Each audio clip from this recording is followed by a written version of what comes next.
easy go.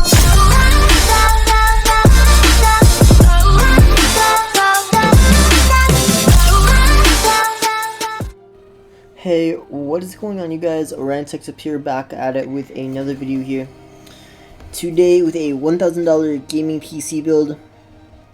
We are going to be focusing on Intel and Nvidia for this build, featuring one of its new RTX 20 Super cards.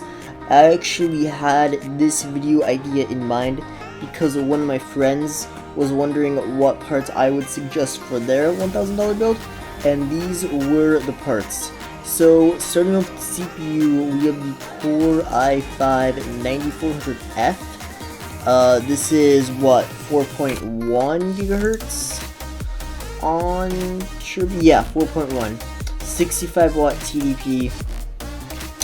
Now this is a 6-core processor, so it can do gaming and some editing. I wouldn't, like, this obviously can't edit like 8K red footage, but it can edit, like, if you have like a YouTube channel, like maybe like something like my YouTube channel, maybe even like bigger than my channel, I guess, you could edit like some 1080p videos.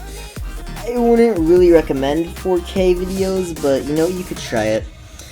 And I know what you're thinking, like, oh my, why did you go with the i5-9400F if Ryzen is so much better?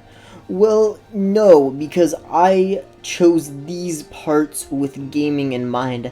I didn't choose live streaming, I didn't choose editing, I didn't choose content creation, I didn't choose coding. I chose gaming.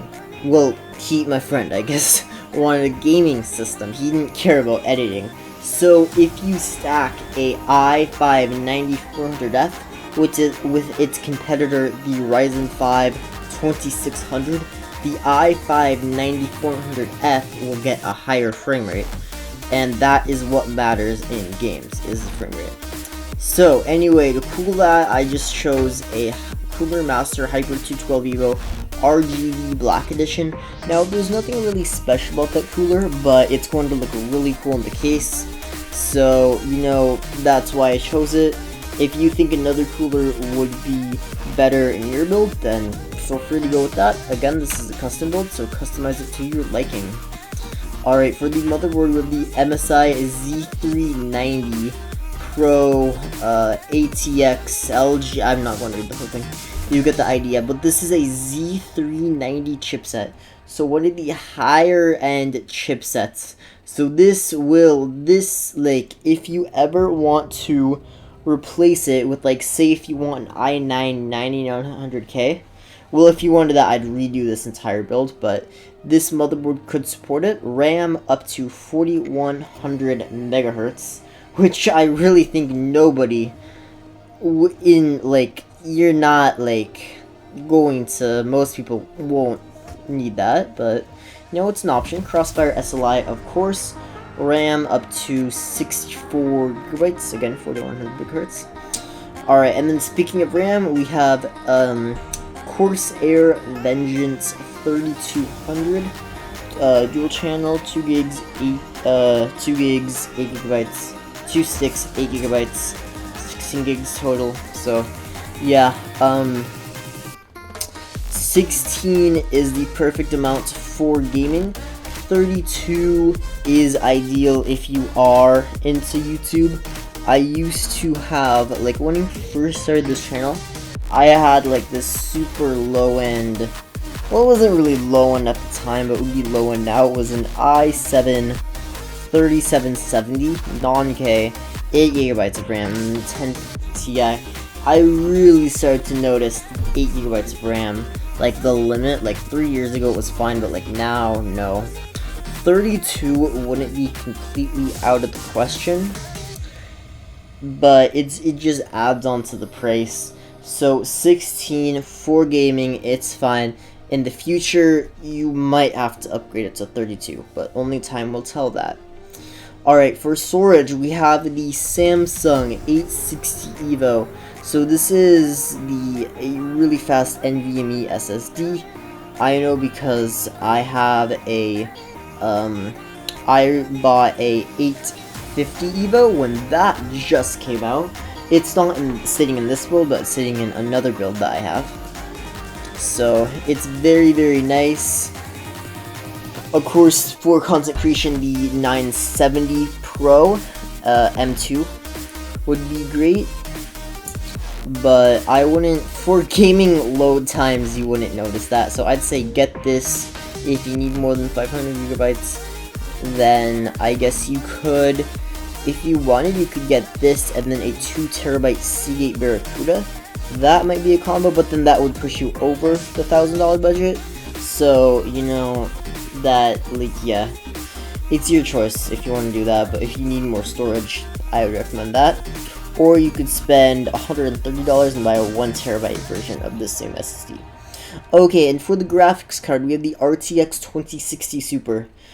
8GB WindForce OC edition, really good cooler. You can overclock this thing due to the motherboard. So this card is just, I'll show you. Like, it is so powerful. It is close to the RTX 2070. Not quite, but almost there. This thing, of course, FreeSync, G-Sync. Well, G-Sync, sorry. This isn't AMD. So G-Sync, TDP 175 watts. Of course, the power supply will support it. This will easily handle 144 Hz, 240 Hz, and then even 1440p or 4K gaming. 4K, you do have to be careful. Like, if you do push like the newest, like Battlefield 5 with the ray tracing, everything maxed out. No, you would have to spend more money. But for only $400, I know that's, for some people that's a lot, for others not. It's like mid-range in, like, you can spend way more, $1,300 for an RTX 2080 Ti. But $400, I'd say it's definitely a good deal. So really recommend this card. I don't personally own an RTX card, but I almost bought one last year when they came out. I kind of wanted to buy the 2070, but I know like that would just set me back so much money if I did buy that card, so I decided not to. But yeah, for a $1,000 build, this is by far the best card you can put into it. So, alright, enough of that. For the case, I just went with the Cooler Master. Now, case and power supply, that's your choice, personal preferences. But I went with the Cooler Master Masterbox 5 RGB. You know, pretty nice. It, of course, has that nice look, easy to build in. Like a Cooler Master case, you know, there's really no complaints about this case for the price. It's just going to look cool, no amazing features, but if you want something like that, it's on your desk, looks nice, has a side panel, then yeah, that's the case. Alright, for the power supply, we have the 600 watt EVGA semi-modular, sorry, not modular. These are, of course, sleeved, so it won't look terrible. It will look very nice. In your case, that was something I was searching for. And, of course, the actual wattage of this... Where is it? 344 watts. However, you have to consider that the CPU... the wattage does not include overclocking. So it's going to be way more, like, once you actually overclock it.